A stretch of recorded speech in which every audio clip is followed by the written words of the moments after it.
morning and welcome to this online service of Unity Church of Boerne in Boerne, Texas for September 5th, 2020.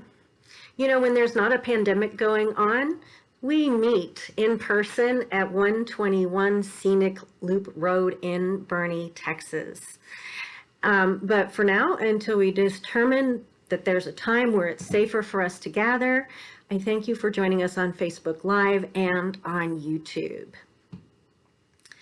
I do want to let you know before we begin our service that there is a lot going on online in this community. So stay tuned after the Sunday message. There's a little bit of music and some images and slides that will tell you all about them and how you can enjoy some spiritual enrichment throughout the week here at Unity of Boerne. So before we begin our message, which is normally given by Reverend J. Mulkey, but I am your guest speaker today. I am Birdie Shawker. Before we begin, let us take a moment to center into prayer.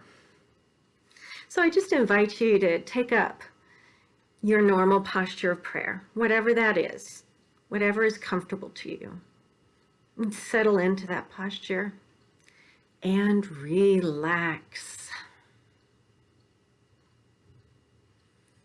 And in this time of prayer, we affirm that we are one. We are one with the source, one with ourselves, one with each other, and therefore one with all that is. We are not separate from the source. We are extensions and expressions of the divine, and therefore have attributes of the divine. Divine life is our name and our true nature.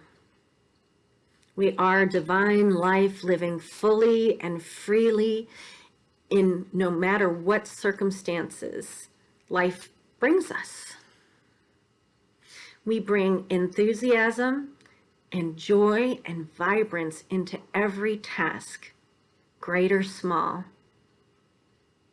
And we're so grateful for this vibrant attribute of divine life. And so we pray all this with profoundly grateful hearts and in all the precious names. Amen. Well, hello, friends. I am so happy to speak for Reverend Jay today so he can get a day off and relax a little. And I can't wait to kind of tell you about what I've been up to in my spare time. You see, when the pandemic COVID-19 arrived, there was a lot of comparison in the press with the Spanish flu pandemic of 1918. And although we know for sure that COVID-19 is not a flu, we do know there were some similarities between the two, largely in the way people were affected in society. And the benefits of living in the moment are unquestionable. However, what could we learn from a glance back in time? It is said a good person or a good organization values their history and what they can learn from it. So what was going on in Unity and in the world in 1918 that could help us now? So my friends, we're going to take a little glance backward in time, and I'm going to tell you why I did it, to see if there's a secret sauce to navigating current times that lies in the past. And that's our message today. The secret sauce. And maybe today we'll find the recipe. So to start off our message today, I want to introduce you to someone very special to me. I'm going to just hold this up to the camera so that you can see. And I'll tell you who this is. She's very pretty, isn't she? Her name is Thelma Rockwell. And this photo was taken back in 1918, and it was taken in upstate New York when Thelma was 18 or 19 years old. She was my great-grandmother, and I knew her when I was a little girl. And Thelma was a very important part of my faith formation when I was very small. My parents were not particularly devout at that time, and so she took it upon herself to teach me how to pray when I was 5 years old. She took me to the Methodist church. I was crazy about her. I just loved her. And she tried to teach me how to read music, looking at a Methodist hymnal. And I think my spiritual journey has been in large part seeking the kind of faith I saw in her, a kind of faith and devotion that transcends labels like Methodist, like Buddhist, like denominations, or even like Unity for that matter. And as luck would have it, Unity honors all paths to God. So when I joined Unity, I did not have to throw the baby out with the bathwater as far as any previous faith traditions I had explored was concerned. I could take what was good for me and leave the rest. And this is double good news, because another spiritual influence in my life was my father's faith tradition that became more important to him as time passed. And in his tradition, ancestors are venerated, and perhaps that's why I feel so close to Thelma, even though she made her transition some 38 years ago. I have this practice of thinking of my ancestors in the morning when I wake up and lighting incense when I do so. And I think in my personal brand of spirituality, which I don't want to inflict on you, but I think this practice helps me understand how grateful I am for them and is the antidote to grief when I miss them. So, when all this stuff came out in the press at the beginning of COVID-19, I just connected the dots. I was like, oh, I know someone who had survived the Spanish flu pandemic, Thelma. And I would often, just look at this picture and think, well, Thelma, if you can do it, I can. And sometimes on my bad days, I might look at this picture, which normally hangs on the wall in my bedroom, and ask, okay, how'd you do it, Thelma? And she's never directly answered me, of course, but what comes to my mind every time I ask is a hymn she dearly loved, the first line of it, and the title, Be Still My Soul. And that's a large part of our practice in Unity. We know that it's not an unreasonable ask to say to our souls, hey, be still. It's our right to do so. We have the capacity to make it so through our practice of prayer and meditation. So, knowing we stand on the backs of giants, this is helpful as we forge ahead in our own lives. Lutheran pastor Nadia Bolz-Weber, who was recently featured in Unity magazine, preached a sermon not too long ago where she shared about her 44-hour labor in birthing her first child. What kept her going through that? The knowledge that countless women before her had successfully brought children into the world. And ancestor veneration is something we do in Unity too, although we would never describe it as such. We cherish our history and the key people in our history, especially that of Unity co-founders Charles and Myrtle Fillmore, who both achieved remarkable healing experiences through their devotion and dedication to the practice of affirmative prayer. Both of them lived in the time of the Spanish flu and beyond. So how'd they do that? Did they have the secret sauce? I wanted to know, and I decided to take a journey through history.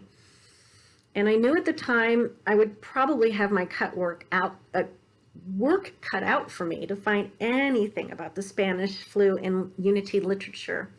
So this became my hobby, kind of something to do in my spare time to replace all the neat things I did with my spare time before the pandemic. Like, I don't know, gather with people or go out of town on vacation, right? So here I am with my hobby.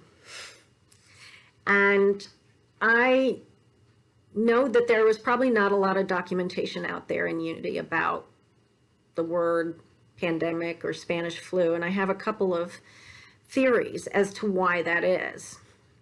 You see, first of all, World War I was going on, and Woodrow Wilson had passed something called the Sedition Act with the intention of keeping the press from publishing things that would diminish public morale over the war. And just about every country did this that was involved in the war, with the exception of Spain. And this is why the Spanish flu became known as the Spanish flu, not because it originated in Spain, but because Spain was the only place you could get any kind of reliable information about the Spanish flu. So there's another reason why I suspected I would not find a direct reference to the Spanish flu in Unity literature, and it's because of a Unity belief that, interestingly enough, has evolved and changed over the years, and I'm going to try and sum it up quickly.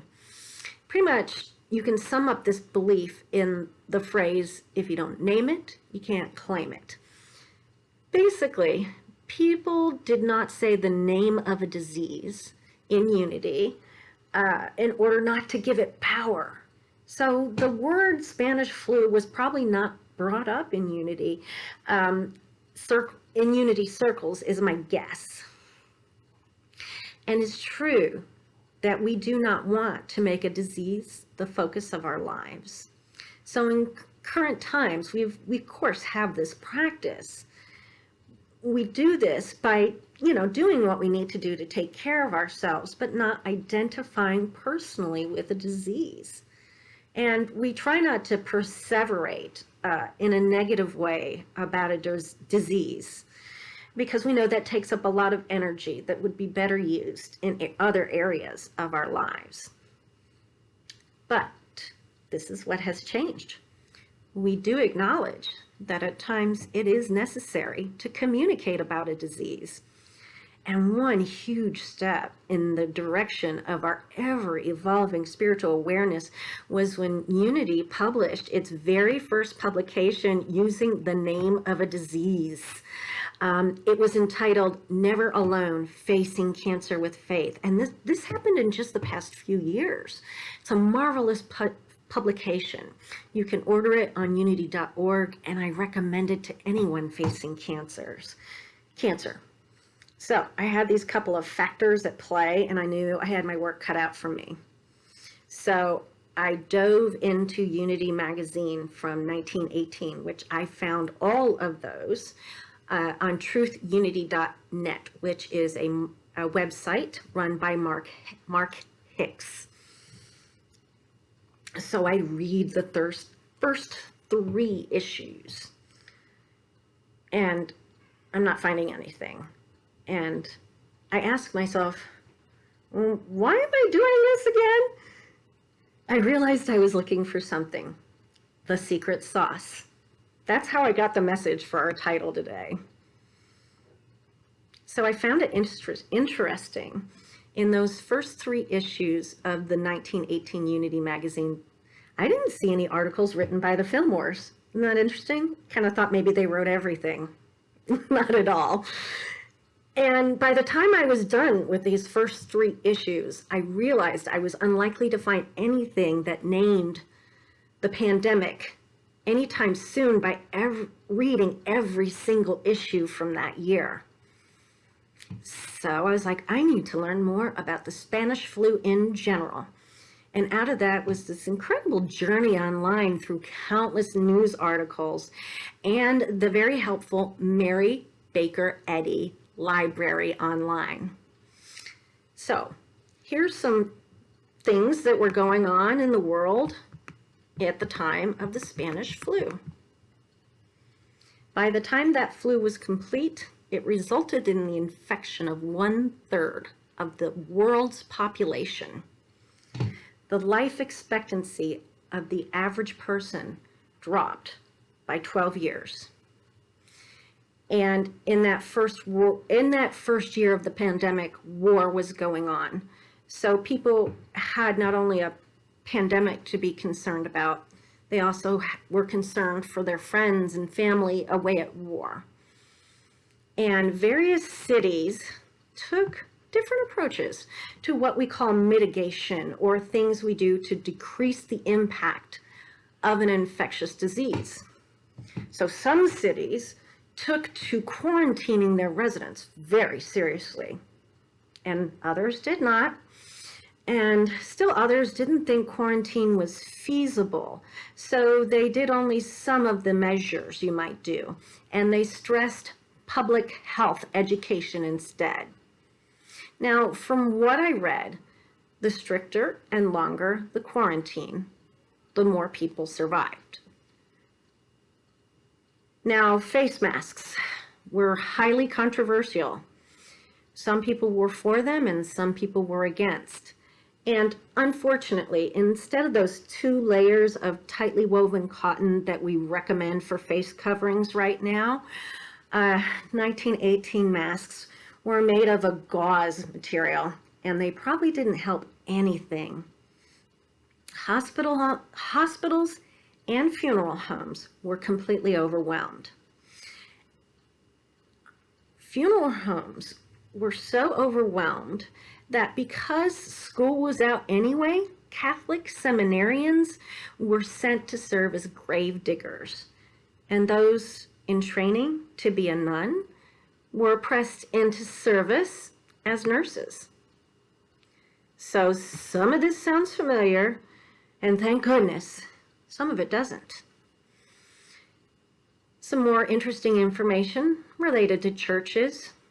Churches and individual clergy members varied in reaction to their city mandates for closure of Sunday services, because a common sentiment in spiritual circles was that public worship and prayer would strengthen morale and therefore the physical health of people. But some churches agreed that, well, if it was for the best, they would comply, and some churches met anyway. Most denominations that complied with the closures had at least one renegade pastor that opened their church's doors. The only exception to all this I could find was Christian Science, who are historically cousins to Unity and fall under the category of New Thought religions with us. And they fully complied with all city laws and advisories. I think it's interesting. The United States seems to have a long-standing tradition of prioritizing individualism over government restrictions. It was true in 1918, and to an extent we've seen that in the current day, although that does seem to be getting better.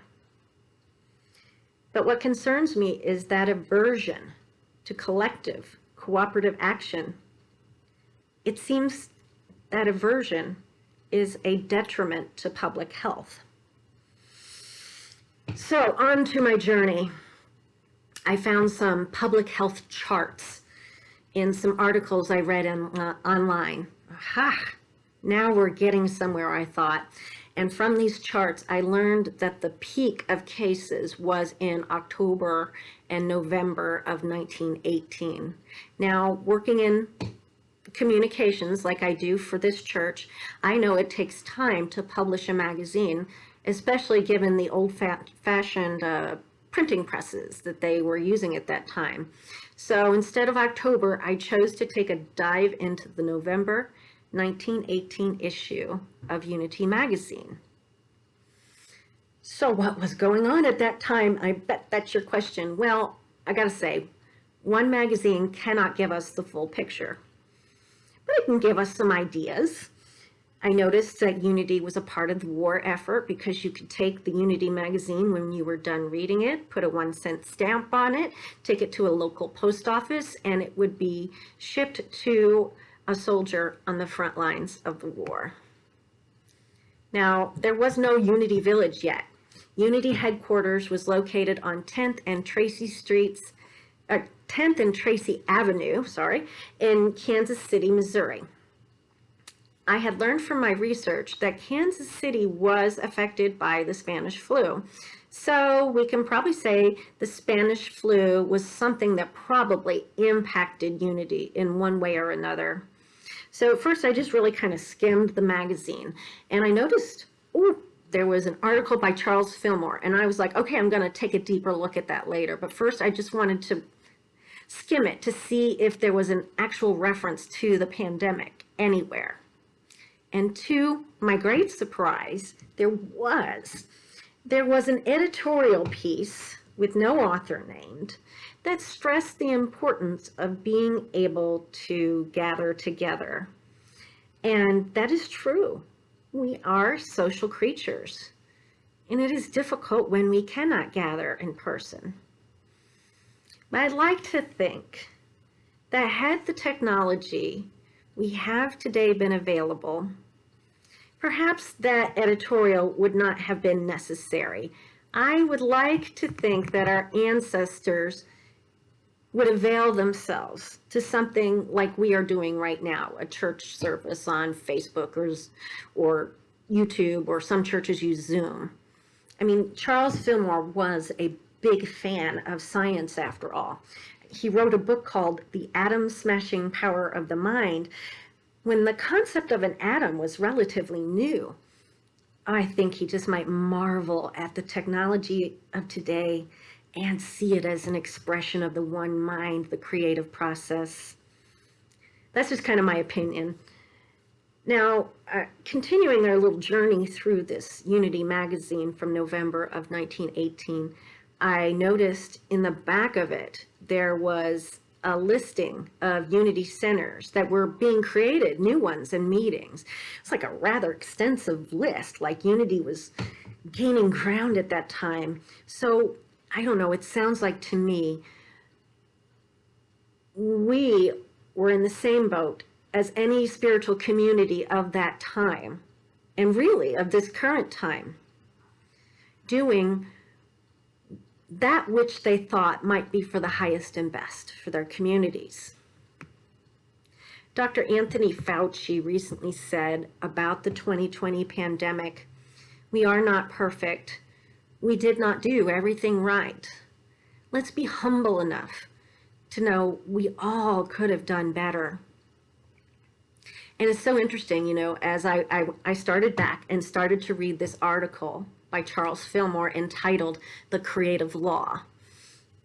And as I read that article, I just couldn't help but think the co-founder of Unity, Charles Fillmore, would approve of those words from Dr. Anthony Fauci. Before I tell you all of this, it was quite the endeavor, and I owe some people some gratitude. I want to thank Reverend Jay Moki, Reverend Tommy DeLeon, and Reverend Jimmy Scott for their support of my efforts. It was a rather presumptuous endeavor.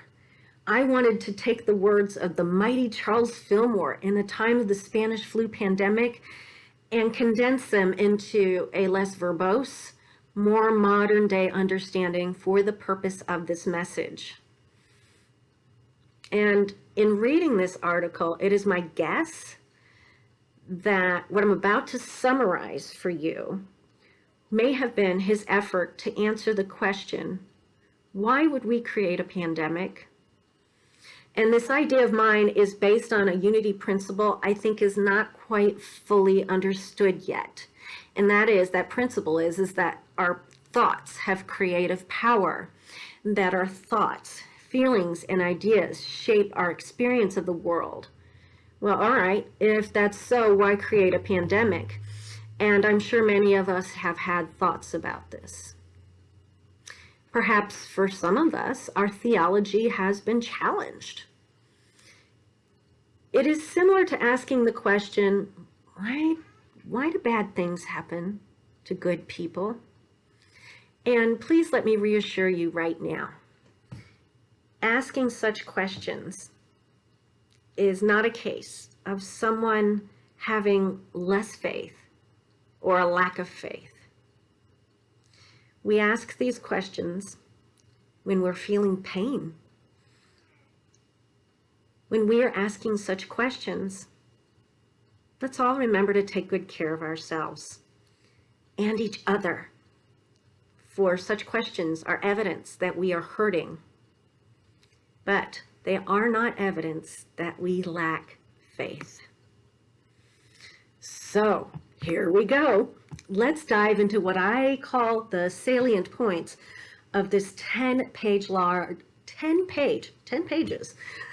long article by good old Papa Charlie, our Unity co-founder, entitled The Creative Law, in the November 1918 issue of Unity magazine. I think as you explore this with me, you're going to find that we venerate our Unity ancestors with very good reason. We stand on the backs of spiritual giants. What they have accomplished, so can we.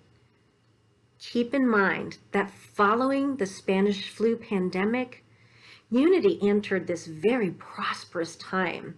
Unity Village came about, the Unity School flourished, and Silent Unity expanded into the huge worldwide ministry it is today. So, let's find that secret sauce together right now.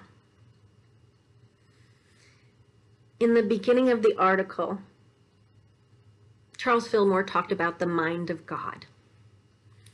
There is but one mind, divine mind. We know in this existence, we are extensions and expressions of this. And as an aside, I'll tell you, there's many names for the one mind, including God, source, spirit, or oneness. So we're not separate from the source, but there are two aspects of it: what is seen and what is unseen. Both comprise the fullness of life. They're not two separate things. The fullness of life is seamless. So in the fullness of life, problems do arise. Sometimes it seems like we take one step forward and two steps back. And this can be so frustrating and hard. But you know, these difficult scenarios do ultimately lead us to our fulfillment. Here's the thing: when we're presented with a problem, it is very wise to take a slow, methodical approach to solving it using good judgment. I loved this direct quote from the article by Charles Fillmore. He said, "Don't jump to conclusions. Study the situation carefully before you decide. Look at both sides, the visible and the invisible, before you decide." In Unity, we tend to focus on what is unseen, that which is whole, complete, and unchanging and good. And in this article, Charles Fillmore referred to this as an ideal world. But he also pointed out, in being co-creators with the one mind, we can't dodge how creation is expressed. If we interact with this world, we are recognizing expression and cannot deny its existence. To deny the existence of what we might call bad things, what we see in our experience of the world, such as lack, sorrow, and suffering, sets us up for a conflicted inner state, which creates a sense of separation from what we'd like to be connected with. The scriptures guide us to not be of this world, but they also state we should be in the world. So when we impose this conflicted state upon ourselves, a reconciliation of the two should take place. Jesus never denied the existence of his body, or sorrow or suffering for that matter, in the scriptures. You know, one might view his entire ministry as one step after another towards this reconciliation of the seen and unseen that ultimately was demonstrated in the resurrection. He overcame death. He no longer required a body to appear in the seen aspect of the fullness of life. Charles Fillmore spoke really directly about death in this article. He basically said, nobody wants to die.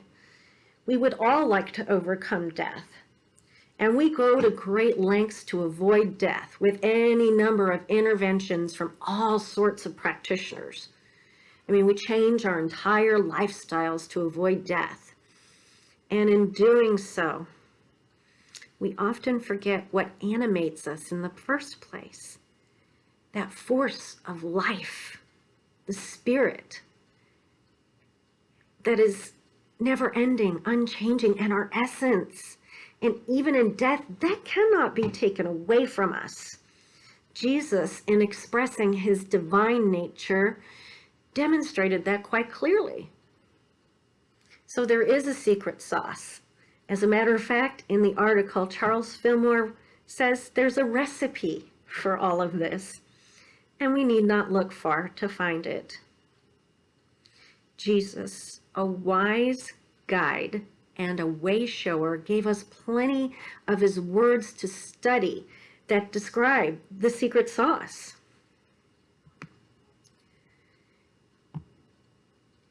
Let me make this clear, and this was very clearly stated in the article.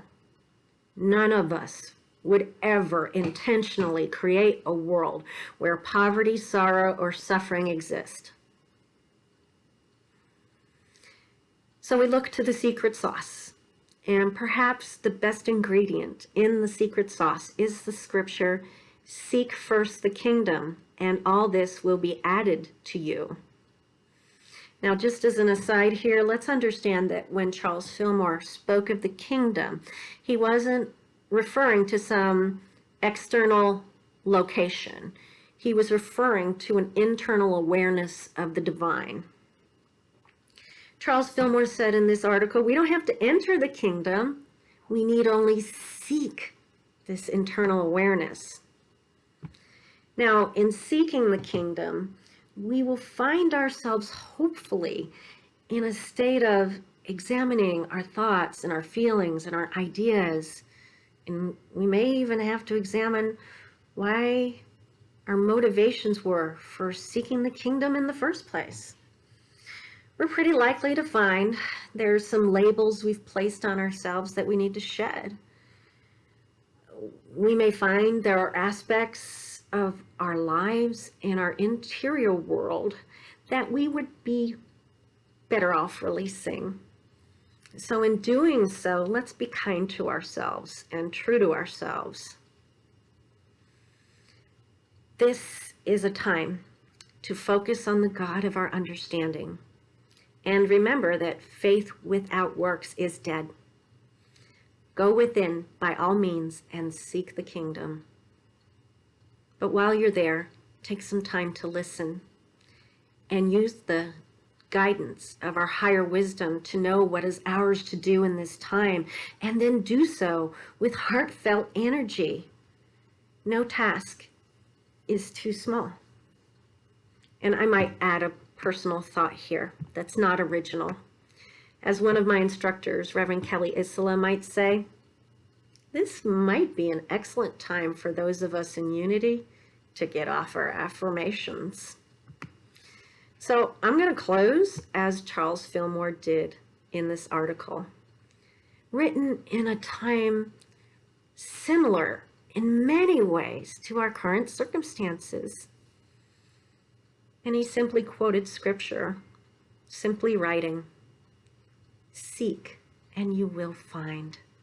Knock and it will be opened unto you." I thank you so much for listening. Be blessed this day.